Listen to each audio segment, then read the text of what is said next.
Hello everyone, welcome to our channel Prabhay Academy. So in this section we are going to learn about surds simplifications. So చాలా వరకు competitive ఎగ్జామ్లో అడిగే questions.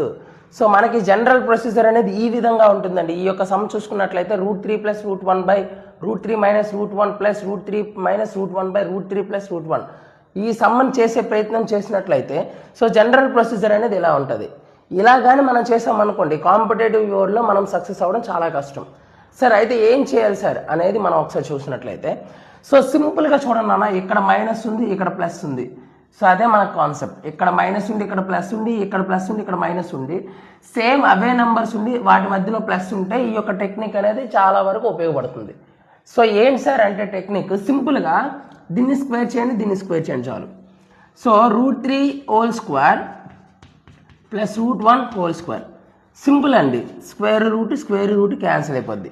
3 + 1 ఎంత 4, double of 4 ఎంత 4 2s / so దీన్ని square చేస్తే 3 అంటే √3 whole square స్క్వేర్కి రూట్కి cancel అవుతుంది, -√1 హోల్ స్క్వేర్ 1కి స్క్వేర్కి క్యాన్సిల్ అవుతుంది, సారీ స్క్వేర్కి రూట్కి క్యాన్సిల్ అవుతుంది. సో 3 - 1 ఏమొస్తుంది 2 వస్తుంది.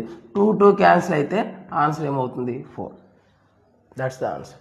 ఓకే, సో ఈ కాన్సెప్ట్ మీకు అర్థమైనట్లయితే ఈ క్వశ్చన్కి ఆన్సర్ చేసి మన యొక్క కామెంట్ సెక్షన్లో ఆన్సర్ తెలియచేయండి. So √5 + √2 / √5 - √2 plus √5 - √2 / √5 + √2. ఓకే, మీకు మన యొక్క కాన్సెప్ట్స్ నచ్చినట్లయితే మన యొక్క ఛానల్ లైక్ చేయండి, షేర్ చేయండి, సబ్స్క్రైబ్ చేసుకోండి. కంటెంట్ జెన్యూన్గా బాగా నచ్చినట్లయితేనే చేయండి.